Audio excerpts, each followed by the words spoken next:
ভারতের কলকাতায় খুন হওয়া এমপি আনার হত্যার রহস্য ডালপালা ছড়াচ্ছে।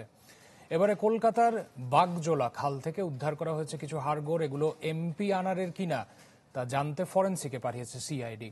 আর এই ঘটনায় আওয়ামী লীগ নেতা কাজী কামাল আহমেদকে 7 দিনের রিমান্ডে নিয়েছে গোয়েন্দা পুলিশ।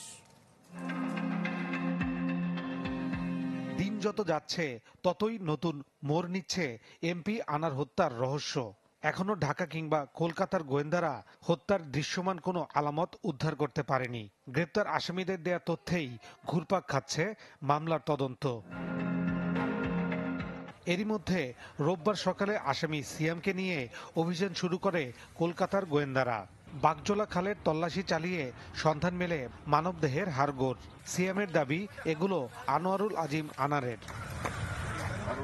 সিআইডি জানায় এই হাড়ের নমুনার ফরেনসিক করা হবে।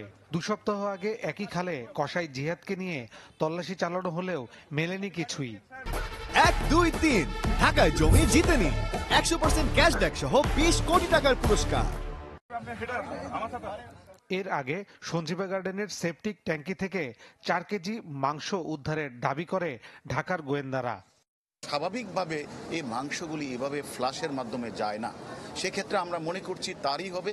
তারপরেও আমরা এখানে একটা ডিএনএ টেস্ট হবে, ফরেনসিক রিপোর্ট হবে, তারপরে চূড়ান্ত জানা যাবে। তবে এখন পর্যন্ত হত্যায় ব্যবহৃত কোনো আলামতই জব্দ করতে পারেনি পুলিশ। উদ্ধার করা সম্ভব হয়নি আনারের পাসপোর্ট, কাপড় কিংবা দৃশ্যমান কোনো কিছুই। সব যদি আপনি মিলিয়ে দেখেন, এটা কিন্তু একটা দীর্ঘ প্রক্রিয়া, আইনি প্রক্রিয়া, এবং এটার বেশ কিছুটা সময় যাবে। তবে সিআইডির যে প্রিপারেশন, সেটা কিন্তু এই মুহূর্তে সবটাই ফরেনসিক রিপোর্টের উপরেই ঝুলে রয়েছে।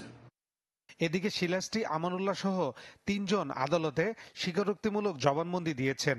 আর গ্রেপ্তার আওয়ামী লীগ নেতা কাজী কামাল আহমেদ ওরফে গ্যাসবাবুকে 7 দিনের রিমান্ডে নেওয়া হয়েছে। ফয়সাল হোসেন, চ্যানেল 24, ঢাকা।